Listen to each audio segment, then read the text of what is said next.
ખેરાલુ વિધાનસભા વિસ્તારના તમામ 3 વ્હીલર અને 4 વ્હીલર વાહન માલિકો માટે ખુશખબર। ખેરાલુ નાનીવાડા રોડ પર આવેલ અયન મોટર બોડી વર્કર્સમાં હવે અનેક આધુનિક સુવિધાઓ સાથે ઉત્તમ સેવા ઉપલબ્ધ છે। અહીં કોઈપણ અકસ્માત થયેલા વાહનનું વ્યાજબી ભાવે સરસ અને વિશ્વનીય કામ કરી આપવામાં આવશે।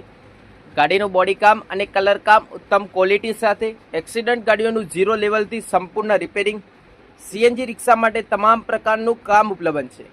અનુભવી ટીમ દ્વારા ઝડપથી અને વિશ્વાસપૂર્વક સેવા આપવામાં આવે છે। સ્થળ છે નાનીવાડા રોડ, ખેરાલુ। વધુ માહિતી માટે સંપર્ક કરો યાસીનભાઈ કુરેશી 98 253 11 384, સોહેલભાઈ સિંધી 70 437 83 199, ફરહાન બલોચ 73 831 71 211। તમારા વાહનના કોઈપણ કામ માટે આજે જ સંપર્ક કરો। વધુ સમાચાર અને અપડેટ્સ માટે જોતા રહો online TV news. Reporter Suresh Thakor સાથે ફારૂક મેમણ, ખેરાલુ।